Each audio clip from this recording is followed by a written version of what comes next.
मेरे प्यारे देशवासियों, नमस्कार।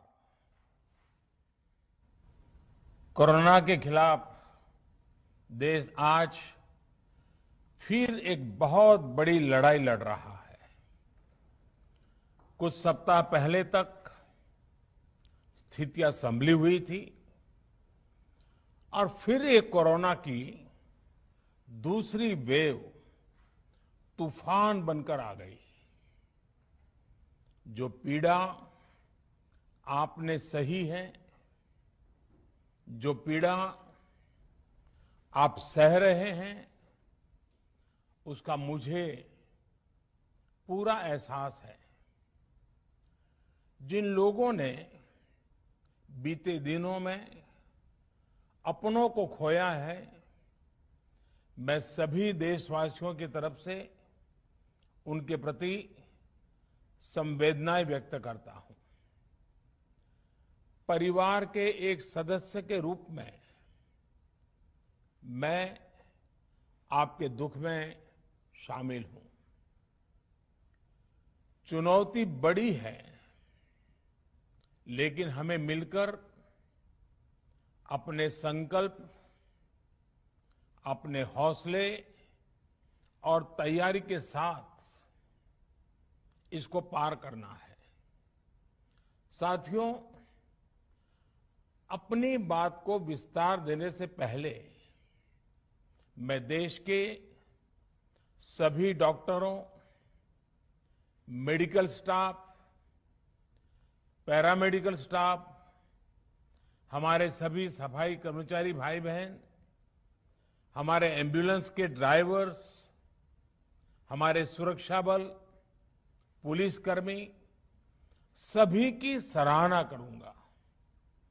आपने कोरोना की पहली वेव में भी अपना जीवन दांव पर लगाकर लोगों को बचाया था। आज आप फिर इस संकट में अपने परिवार, अपने सुख, अपनी चिंता छोड़कर दूसरों का जीवन बचाने में दिन रात जुटे हुए हैं।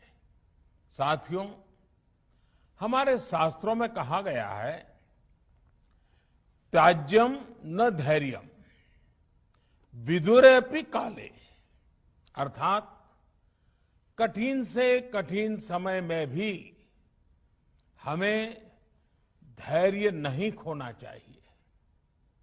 किसी भी परिस्थिति से निपटने के लिए हम सही निर्णय लें, सही दिशा में प्रयास करें, तभी हम विजय हासिल कर सकते हैं।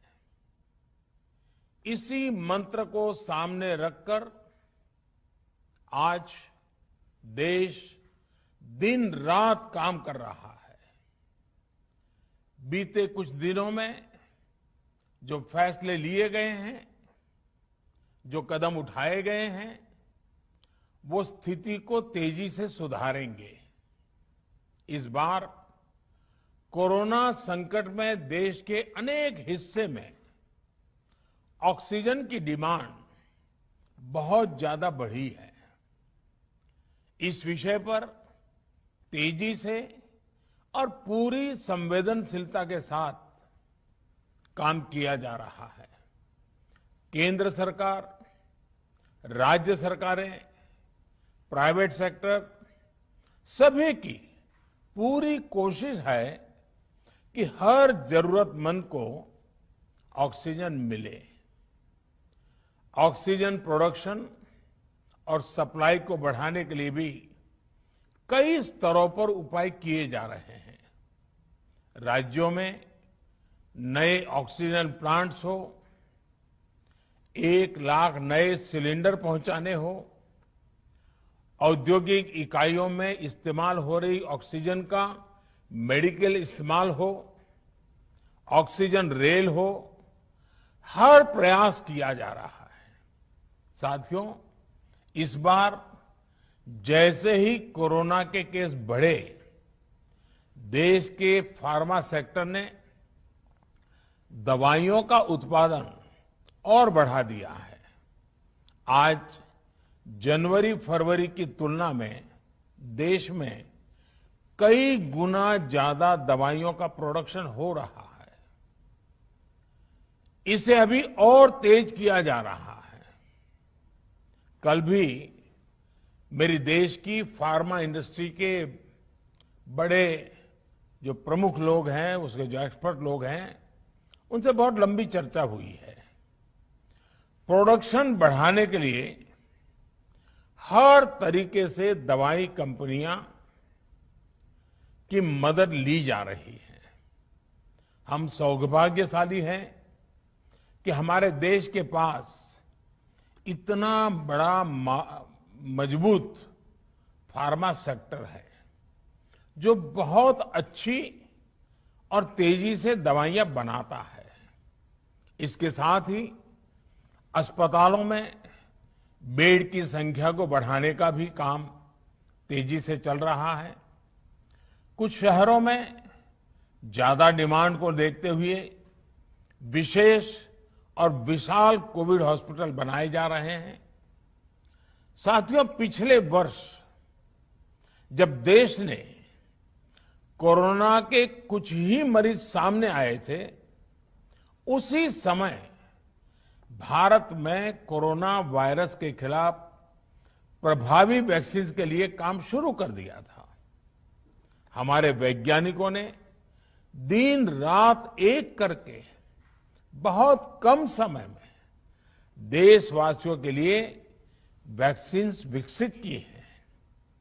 आज दुनिया की सबसे सस्ती वैक्सीन भारत में है। भारत की कोल्ड चेन व्यवस्था के अनुकूल वैक्सीन हमारे पास है। इस प्रयास में हमारे प्राइवेट सेक्टर ने इनोवेशन और एंटरप्राइज की भावना का बेहतरीन प्रदर्शन किया है।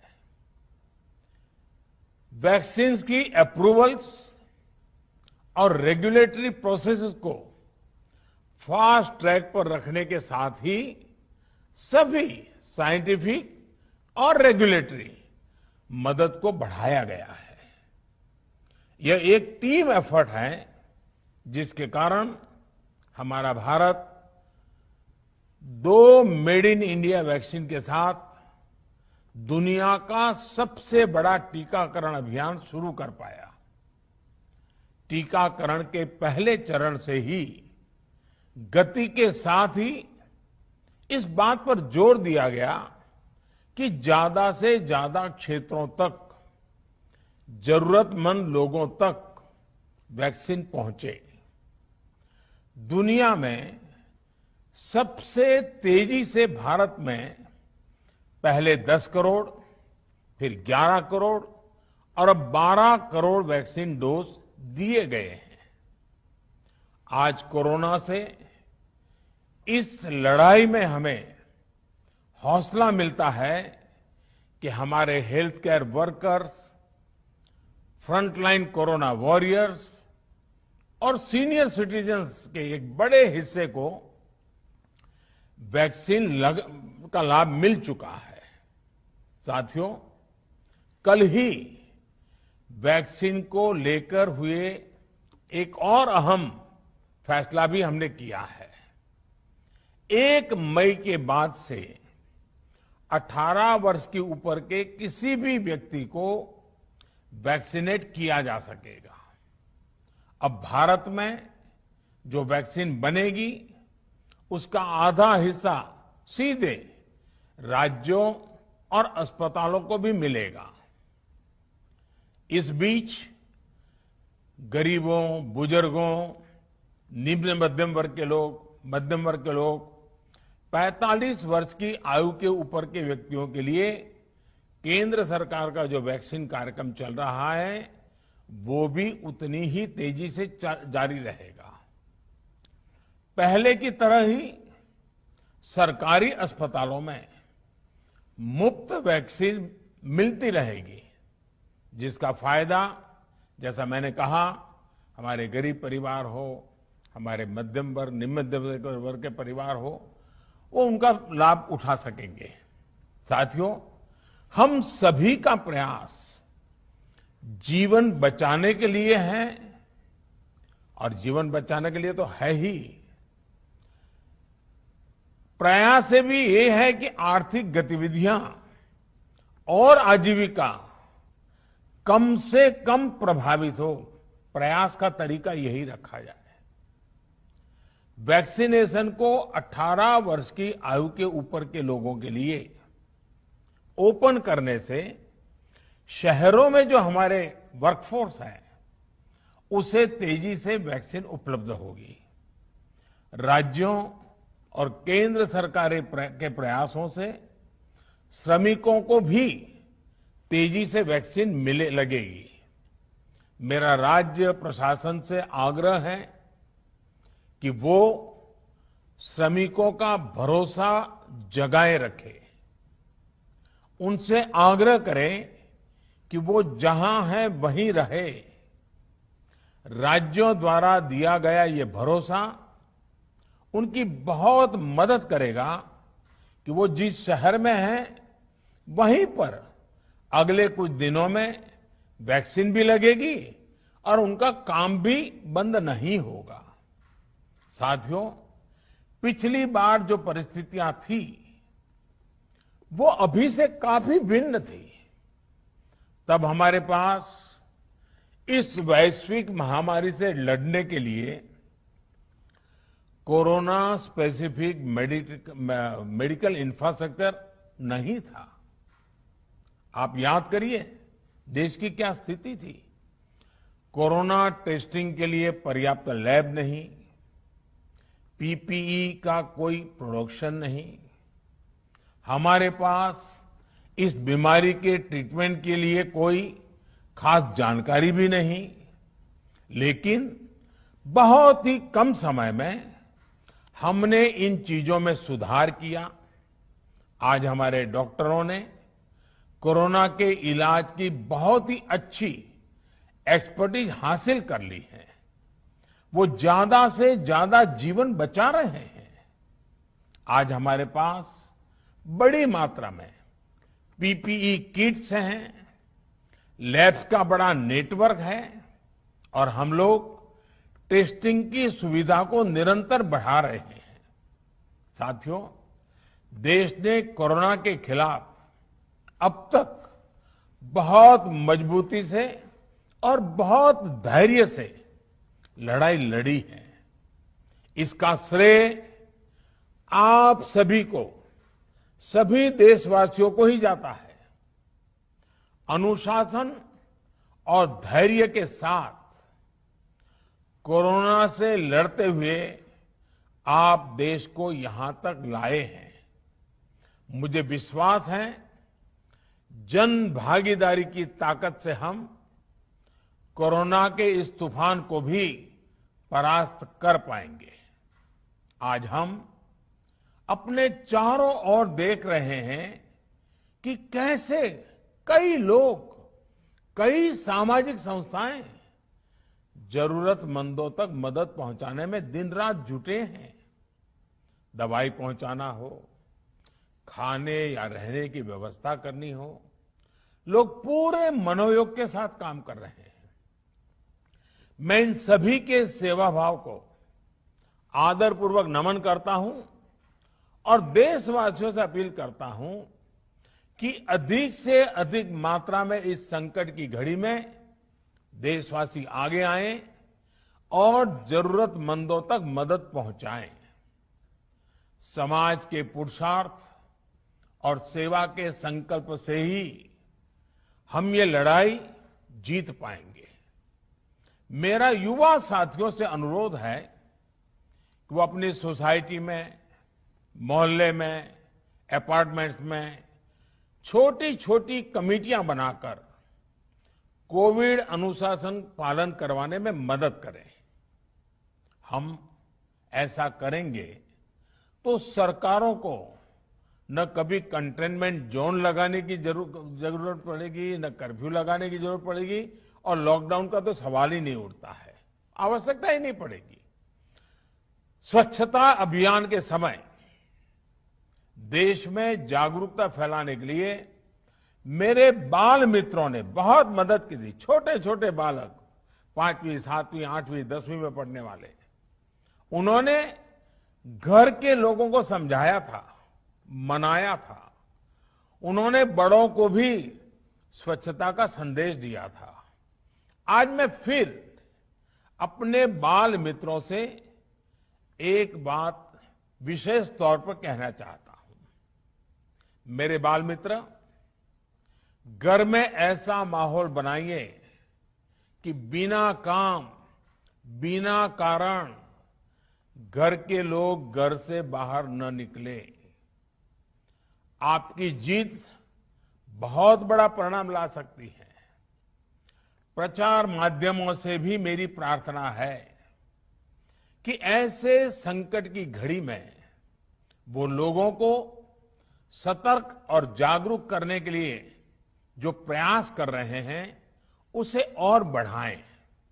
इसके साथ ही इसके लिए भी काम करें कि डर का माहौल कम हो सके, लोग अफवाह और भ्रम में न आए। साथियों, आज की स्थिति में हमें देश को लॉकडाउन से बचाना है। मैं राज्यों से भी अनुरोध करूंगा कि वो लॉकडाउन को अंतिम विकल्प के रूप में ही इस्तेमाल करें। लॉकडाउन से बचने की भरपूर कोशिश करनी है और माइक्रो कंटेनमेंट जोन पर ही ध्यान केंद्रित करना है। हम अपनी अर्थव्यवस्था की सेहत भी सुधारेंगे और देशवासियों की सेहत का भी ध्यान रखेंगे। साथियों, आज नवरात्रि का आखिरी दिन है। कल रामनवमी है और मर्यादा पुरुषोत्तम श्री राम का हम सभी को यही संदेश है कि हम मर्यादाओं का पालन करें। कोरोना के इस संकट काल में कोरोना के बचने के जो भी उपाय है, कृपया करके उनका पालन 100% करिए। दवाई भी, कड़ाई भी, इस मंत्र को कभी भी भूलना नहीं है। ये मंत्र जरूरी है, वैक्सीन के बाद भी जरूरी है। रमजान के पवित्र महीने का भी आज 7वां दिन है। रमजान हमें धैर्य, आत्मसंयम और अनुशासन की सीख देता है। कोरोना के खिलाफ जंग जीतने के लिए अनुशासन भी, उसकी भी उतनी ही जरूरत है। जब जरूरी हो तभी बाहर निकले। कोविड अनुशासन का पूरा पालन करें। मेरा आप सभी से यही आग्रह है। मैं आपको फिर ये भरोसा देता हूं, आपके इस साहस, धैर्य और अनुशासन के साथ जुड़कर आज जो परिस्थितियां हैं उन्हें बदलने में देश कोई कोर कसर नहीं छोड़ेगा। आप सभी स्वस्थ रहें, आपका परिवार सब स्वस्थ रहें, इसी कामना के साथ मैं अपनी बात समाप्त करता हूं। आपका बहुत बहुत धन्यवाद।